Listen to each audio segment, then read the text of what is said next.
Good morning. How are you doing today, Caitlin? I'm great. How are you? Absolutely fantastic. I want to know what this journey's been like for you to go from Denver to Nashville, to go from the Denver Broncos to the Titans. Has it played with your sportsness? Oh man, I think I'll always be a Broncos fan because I was born and raised in Colorado.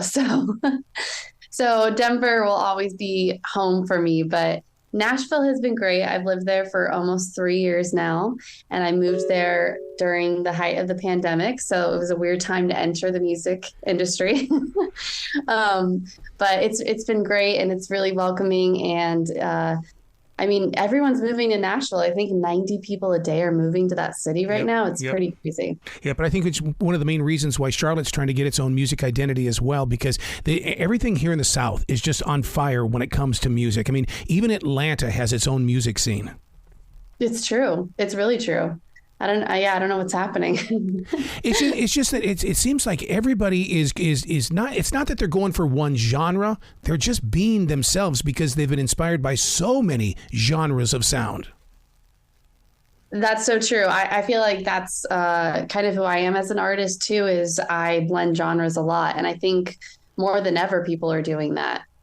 When you sit down to work with another songwriter, how do you protect your section of the song? I mean, is that something that, I would be the one that would sit there and say, okay, remember, if this thing takes off, I get this section of it. I get this royalty right here. So I hear it's different depending on the state you're in. So if you're writing in LA, it's very much like that. Like people will be like, I think you should get 5% or 10% because you added this word here, or they'll go through and highlight each line that they wrote. In Nashville, we don't like to do that because we feel like it interferes with the creative process and friendships and everything. Yep. And so the rule of thumb in Nashville is a word is a third. So split it evenly.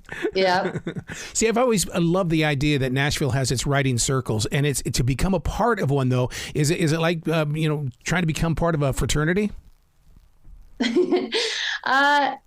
People are pretty welcoming, but you definitely, once you've been there for a little bit, people get in their writing groups, like their core people that they like to write with every single week. And I think that's a good thing to do because you just get comfortable. You figure out who's good at what your strengths are and what your weaknesses are with that person. And that just takes time. So you got to write with a lot of different people. You got to kiss a lot of frogs before you meet your Prince Charming group, your writing group. Keeping your calm in such a change that's always happening in music. Is that your Baptist background coming forward? Because I believe that that's a foundation as we grow up. You rely on that to always be there for you. Yes, absolutely. I mean, my grandfather, he was a Southern Baptist minister. And so, I started singing when I was in the church. My first memory of singing was at 3 years old with him. And he would always break out into song in the middle of his sermons. And so it's been great to have that foundation and, to have that bond within my family and to share music with my grandparents has really set me up, I think, to have a really solid foundation. Man, breaking out into song right in the middle of a sermon, I thought that was a Southern thing because, man, we go wild down here in the South.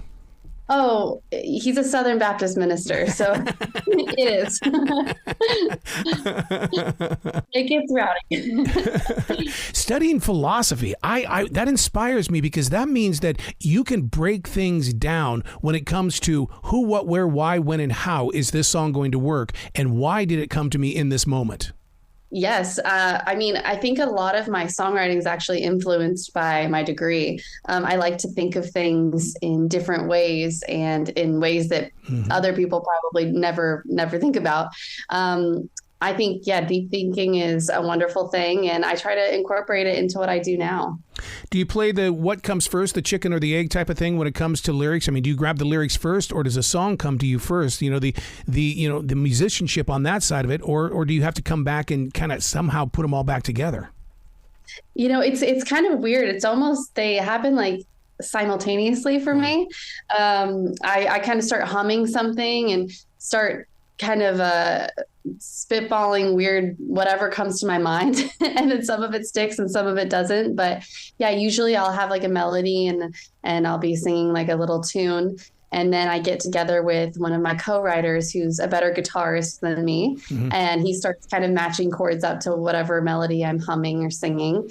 And we just go from there. And sometimes you have a verse or a chorus or just an idea for a song.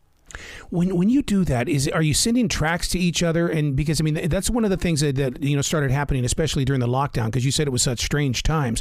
But sending those tracks to each other and studying them in a way that didn't happen in the moment in your place of creativity.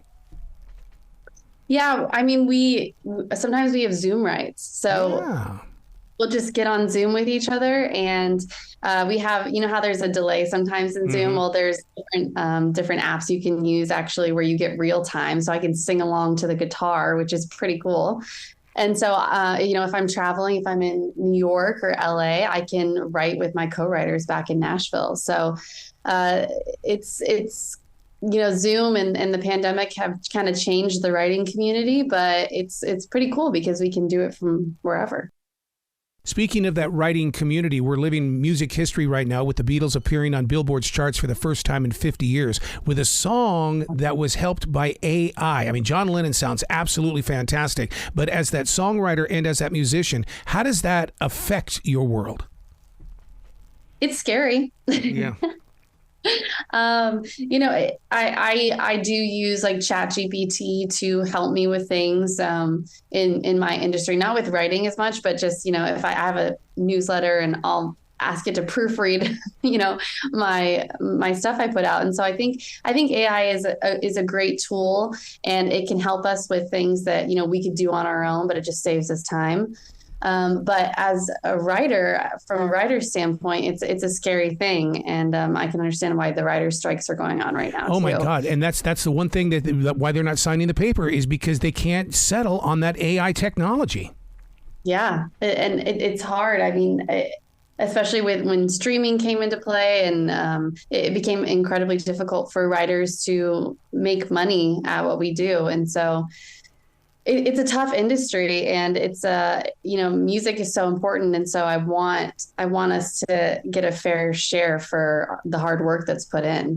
Being a music consultant, do you have to teach the ones that you're working with on how to become communication specialists when it comes to getting an outreach? Because people are always asking, where do I find them? Where do I find them? We don't seem to find that answer yet.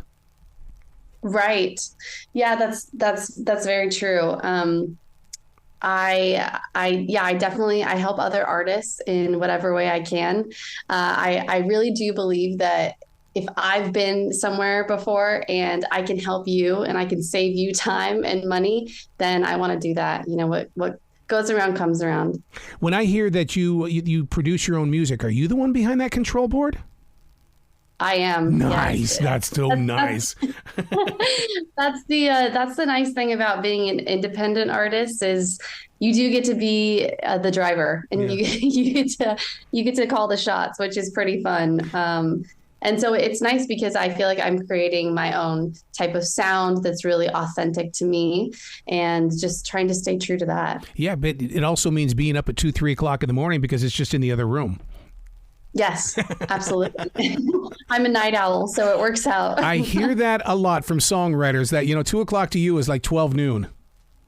Yes, it really is. I mean, I will make a latte at 9 p.m. and people will be like, what are you doing? You're crazy. But sometimes I feel my most creative past midnight. And, if you're feeling creative, you got to strike while the iron's hot. How often do you get back to Colorado? Because Colorado is such a birthing ground when it comes to some real deep, authentic music. As often as I can. I still have grandparents that live there, aunts and uncles, and so I always have a place to stay, which makes it really easy.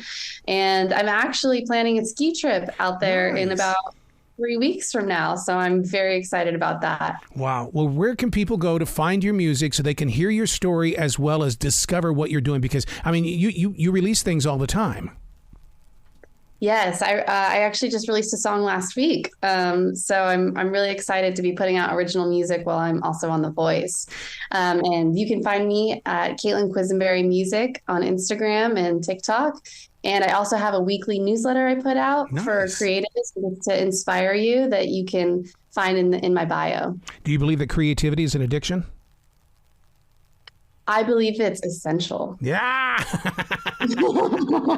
I like that answer. Wow. You got to come back to this show anytime in the future. The door is always going to be open for you.